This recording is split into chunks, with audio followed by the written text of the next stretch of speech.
Le Maroc s'impose 2-0 contre la Zambie et la première personne à laquelle je pense au niveau de ce match-là, c'est la prestation de Hamza Igaman. Il a été encore une fois incroyable aujourd'hui. Alors bien évidemment, il n'y a pas que du positif concernant ce match-là. Le Maroc n'a pas eu beaucoup de possession de balles. Le Maroc a beaucoup défendu au cours de ce match. Mais j'ai envie de vous dire que ce qui compte en Afrique, c'est l'efficacité. Et aujourd'hui, l'efficacité, on l'a vu parce que le Maroc, justement, s'impose à l'extérieur à 14 heures dans un match où il y avait du soleil, etc. Contre cette équipe zambienne. Et au final, c'est la victoire qui compte en vérité. Tout n'a pas été parfait. Mais au final, on ressort de ce rassemblement avec 0 but encaissé. Et de l'autre côté, vous avez 7 buts inscrits. Donc, il y a quand même plus de positifs que de négatifs, je trouve. Walid Regragui a effectué des changements aujourd'hui.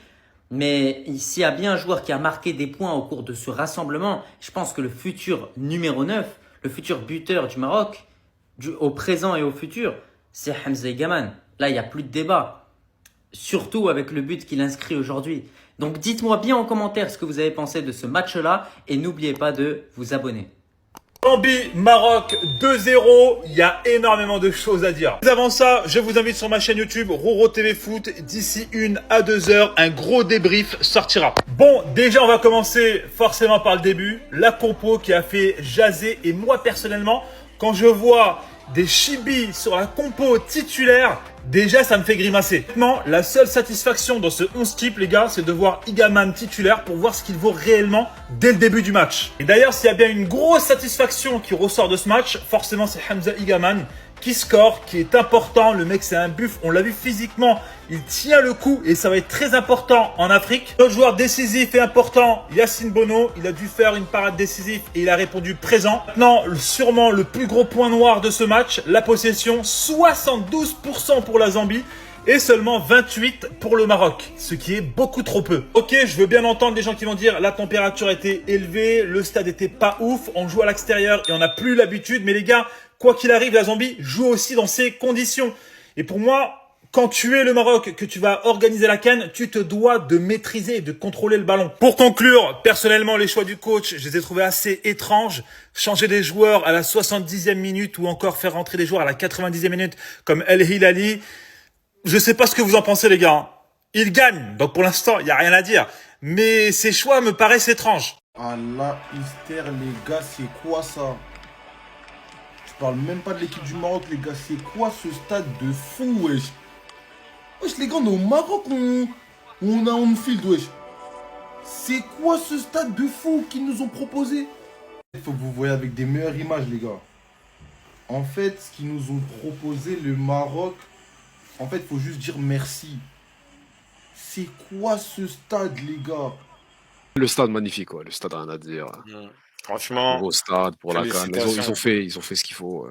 Tu vois, au moins, là, cette fois-ci, avec le Maroc, t'as pas des images. Ouais, 2 mois avant la CAN, t'as des pelouses pas prêtes. Au ouais, moins, en vrai, franchement. On dirait un stade du Qatar, non? Ils ont d'être ça. Oui, si, c'est vrai, parce que, mais merci. Même dans la réalisation, ça me fait penser à là, des flashbacks de Du monde, là. Coupe du Monde de 2022 au Qatar. Vraiment, c'est vraiment pas mal. Mais c'est ça qu'on veut pour l'Afrique, c'est comme ça. Et en plus, c'est pour ça qu'ils vont faire partie aussi de la Coupe du Monde de 2030. C'est ça qu'on veut, tu vois, des belles images, des trucs, le match, on regarde avec plaisir. Les gars, regardez-moi ce chef-d'œuvre. C'est le tout nouveau stade à Rabat, le stade Moulay Abdallah, là où se jouera la finale de la CAN. Avec un stade comme ça, là, le Maroc, ils n'ont pas le droit d'échouer à domicile. Vraiment, ils auront une pression de fou malade. Mais comme là, c'est écrit, comme les ultras, ils ont mis, « This time, the trophy is our dream ». Cette fois, le trophée, c'est notre rêve. Il n'y a pas 20 000 solutions. Le Maroc va devoir remporter cette CAN. Et en termes d'infrastructure, c'est trop beau. C'est trop beau. La vérité, regardez l'extérieur, comment il est beau. Il est balèze. Et à l'intérieur aussi, il est super grand, wesh. Non, franchement, ça, c'est au Maroc, les gars. Vous avez vu l'évolution de l'Afrique, quand même, par rapport à il y a 20 ans, il y a 30 ans? C'est énorme. Oh lolo, mais quelle beauté! Applaudissements dans les bureaux, les gars. Applaudissements dans les bureaux. En fait, le Maroc, ils veulent mettre la barre hyper haute pour la CAN. C'est une dinguerie, frère. T'es mal le stade, wesh. On dirait l'Allianz Arena, les gars, wesh. 75 000 places dans le stade. 75 000 supporters peuvent rentrer dans le stade, les gars. Et regarder leur équipe jouer sur ce billard. La CAN qui va se passer en décembre, là, les gars. Ça peut pas être une mauvaise CAN. C'est faux. Avec ce que je vois, ce que le Maroc a mis en place, etc. Ça peut pas être une mauvaise CAN, les gars, c'est faux. J'ai hâte d'être en décembre. Ceux qui jouent pas la CAN, les nations qui jouent pas la CAN, désolé, on n'est pas avec vous, les gars. C'est tout ce que j'ai à dire sur VF pas le sel. Ça viendra d'en bas. Clic, clac, boum. On est sur le plus beau stade d'Afrique, froidement. Regardez-moi ça. Le complexe sportif Moulay Abdellah. Pas de piste d'athlétisme, des tribunes proches du terrain, une pelouse magnifique. Regardez, c'est incroyable ce que prépare le Maroc là. Et les refs, j'étais à Rabat en avril dernier et j'ai pu voir les avancées des travaux du complexe sportif et ça ressemblait à ça. Franchement, faut féliciter les ouvriers parce que c'est des hommes de l'ombre. Ils ont accompli un travail monstrueux. D'ailleurs, ils ont été félicités par le prince héritier lors de l'ouverture. Regardez, ils ont été mis à l'honneur. Magnifique, incroyable.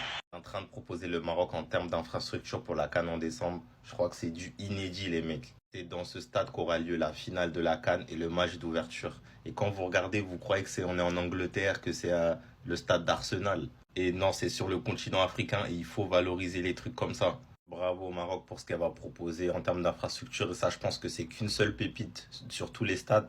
Là, on est quand même sur un stade de 70 000 places. On connaît aussi le grand stade de Marrakech et le stade de Fès aussi qui arrive. Non, franchement, c'est fort. Dites-moi ce que vous en pensez en commentaire et abonne-toi. Comment ça on veut jouer contre le Brésil avant la CAN, les gars?